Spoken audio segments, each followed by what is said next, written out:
सर्वांना श्री स्वामी समर्थ। तर आज आपण करडीची सुकी भाजी बनवणार आहोत। तर ती नवीन पद्धतीने कशी बनवायची हे आपण पाहूया। खूपच सुंदर असा सुगंध येतो हिचा। एक वेळेस नक्की ट्राय करा। चला तर आपण कृतीकडे वळूया।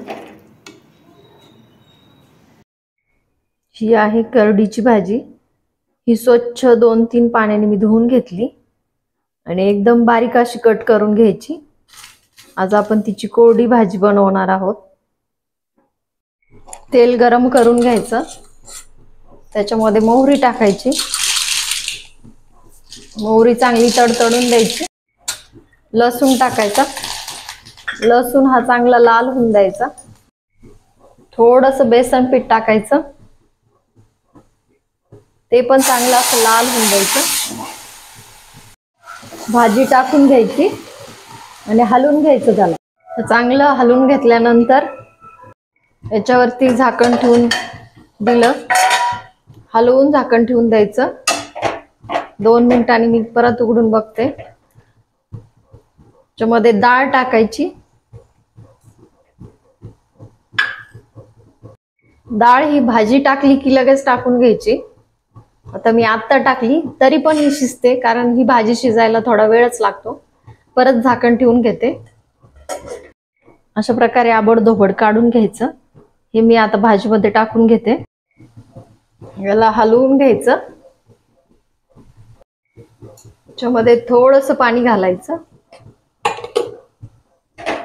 परत हलवून घ्यायचं। आणखी थोडंसं पाणी घालून घ्यायचं, कारण ही भाजी शिजायला वेळच लागतो। आता मी याला हलवून घेते। त्याच्यामध्ये थोडंसं मीठ घालून घ्यायचं। वाटणामध्ये पण थोडंसं मीठ घातलं होतं।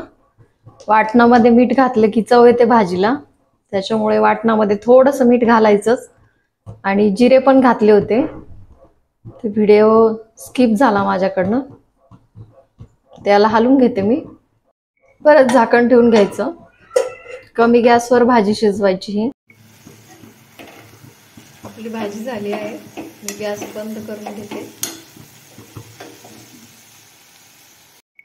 चांगली अशी भाजी पण शिजली आहे, डाळ पण शिजली आहे। खूपच सुंदर असा सुगंध येतो हिचा। एक वेळेस नक्की ट्राय करा।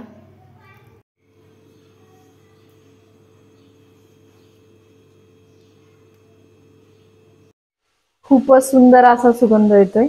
एक वेळेस नक्की ट्राय करा आणि तुमची भाजी कशी होते ते सांगा।